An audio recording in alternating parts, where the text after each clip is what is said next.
ഓം gum ഗണപതയേ നമഃ. ഓം ശ്രീ സരസ്വത്യൈ നമഃ. ഓം ശ്രീ സദ്ഗുരുഭ്യോ നമഃ. ഓരോ സുപ്രഭാതങ്ങളും ആത്മചിന്തനത്തോടെ ആരംഭിക്കാൻ കഴിയുന്നത് തീർച്ചയായിട്ടും അന്നത്തെ ദിവസത്തെ വളരെ ശുഭകരമായ രീതിയിൽ സ്വാധീനിക്കും എന്ന് തന്നെ വിചാരിക്കണം. അവലോകനം ചെയ്ത് അക്കാര്യം ഉറപ്പാക്കാനും നമുക്ക് ഓരോരുത്തർക്കും കഴിയട്ടെ. ആത്മാവും ശരീരാദികളും തമ്മിലുള്ള ബന്ധം അതിപരിചയാദവജ്ഞ എന്ന പ്രയോഗം പോലെ വളരെ പരിചയം വരുമ്പോൾ ഒരുതരം ഗൗരവമില്ലായ്മ തോന്നിപ്പോവും.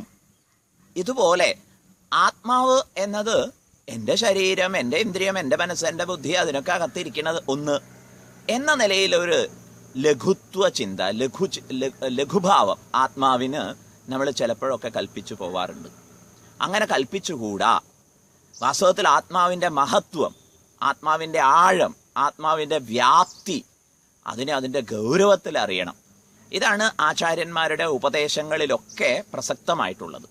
തത് ത്വം അസി എന്ന് പറയുമ്പോൾ നമ്മുടെ നേരെ കൈ ചൂണ്ടിക്കൊണ്ട് ഈ പ്രപഞ്ചത്തിന് മുഴുവൻ ഉത്പത്തിസ്ഥിതിലയ കാരണമായിട്ടുള്ള ആത്മതത്വമാണ്, ബ്രഹ്മമാണ് നീ എന്ന് പറയുമ്പോൾ അതേ ഗൗരവത്തിൽ ഉൾക്കൊള്ളാൻ നമുക്ക് സാധിക്കണം. അതുകൊണ്ടാണ് ആത്മാവും ശരീരാദികളും തമ്മിലുള്ള ബന്ധത്തെ പ്രകീർത്തിച്ചുകൊണ്ട് ആത്മാവിൻ്റെ ചൈതന്യത്തെ ആശ്രയിച്ചാണ് ഇത് സംഭവിക്കുന്നത് എന്നത് വ്യക്തമാക്കുന്നതിനായിട്ട് സൂര്യൻ്റെ ദൃഷ്ടാന്തം പറഞ്ഞത്. അവിടെ സൂര്യൻ്റെ അത്ഭുതാവഹമായ മഹിമയെക്കുറിച്ച് ആലോചിക്കും പോലെ ആത്മാവിനെക്കുറിച്ച് നമുക്ക് ചിന്തിക്കാൻ സാധിക്കണമെന്നാണ് സാരം. അടുത്ത ശ്ലോകത്തിലേക്ക് നാം പ്രവേശിക്കുമ്പോൾ, 21-ാമത്തെ ശ്ലോകത്തിലേക്ക് പ്രവേശിക്കുമ്പോൾ, ദേഹേന്ദ്രിയ ഗുണാൻ കർമാണി അമലേ സച്ചിദാത്മനി അധ്യസ്യന്ത്യവിവേകേന ഗഗനേ നീലദാദിവത് എന്ന ശ്ലോകത്തിൽ ഭഗവത് പാദർ വീണ്ടും നമ്മെ ജാഗ്രതപ്പെടുത്തുന്നു. എന്താണ് ചിന്തിക്കേണ്ടത്? ദേഹേന്ദ്രിയാദികൾ പ്രവർത്തനക്ഷമമാകുന്നത് ആത്മചൈതന്യം ആശ്രിത്യ, ആത്മാവിന്റെ ചൈതന്യത്തെ ആശ്രയിച്ചാണ്. പക്ഷേ തിരിച്ച് ദേഹേന്ദ്രിയാദികളുടെ കർമ്മങ്ങളൊന്നും ആത്മാവിനെ ലവലേശം ബാധിക്കുന്നില്ല. ഭൂമിയിലെ വ്യാപാരങ്ങൾ സൂര്യനെ എത്രമാത്രം ബാധിക്കും? ഇതുപോലെ ശരീരാദികളുടെ വ്യാപാരം ആത്മാവിനെ ബാധിക്കുന്നില്ല. ആത്മാവ് ആ വിഷയത്തിൽ നിർലേപമാണ്. അക്കാര്യം വീണ്ടും വീണ്ടും ആലോചിച്ച് ഉറപ്പിച്ചോളണം.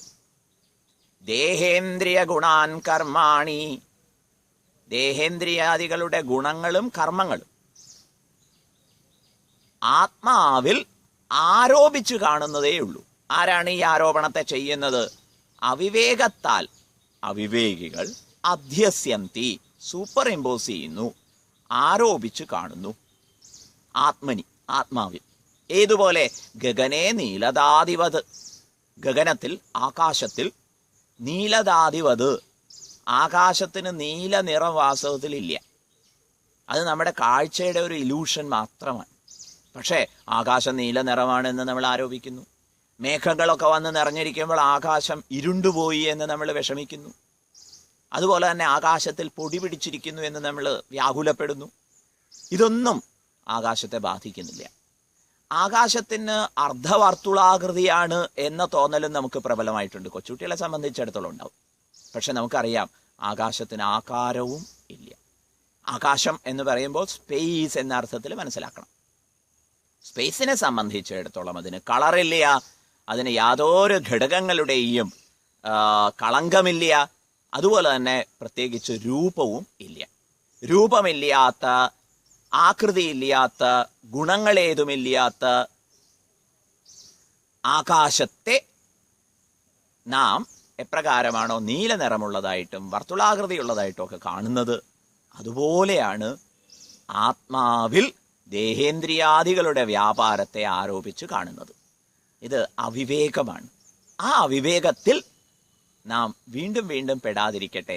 അപ്പോൾ ജാഗ്രതയോടെ നമുക്ക് ചിന്തിക്കാം, ആത്മാവ് ഇതിനാൽ ഒന്നിനാലും ബാധിതമല്ല. എന്നാൽ ആത്മാവിന്റെ ചൈതന്യമില്ലാതെ ഇവയ്ക്കൊന്നും പ്രവർത്തനക്ഷമമാകാൻ സാധിക്കുകയും ഇല്ല. ഈ ഒരു വിവേകം കൊണ്ട് നമുക്ക് ആത്മാവിൻ്റെ ആഴങ്ങൾ കൂടുതൽ കൂടുതൽ ബോധ്യപ്പെട്ട് കിട്ടും. ഒരു ശരീരത്തിൽ അധിഷ്ഠിതമായ ആത്മാവിനെയാണ്, ജീവാത്മാവിനെയാണ് നാം ചിന്തിച്ച് തുടങ്ങുന്നതെങ്കിലും സർവ അന്തര്യാമിയായ ആത്മാവിനെയാണ് നാം ക്രമത്തിൽ സാക്ഷാത്കരിക്കേണ്ടത്. പക്ഷെ അതിന് പ്രത്യേക ശ്രമം ആവശ്യമില്ല. മറിച്ച് ഞാൻ എന്നിലെ എന്നെ ആഴത്തിൽ ആലോചിച്ചറിയുമ്പോൾ എല്ലാവരിലെയും ഉണ്മയെയാണ്, ചൈതന്യത്തെയാണ് തിരിച്ചറിയുന്നത്. ഈ വഴിയിൽ നമുക്ക് ഇനിയും പുരോഗമിക്കാൻ സാധിക്കട്ടെ. ഹരി ഓം.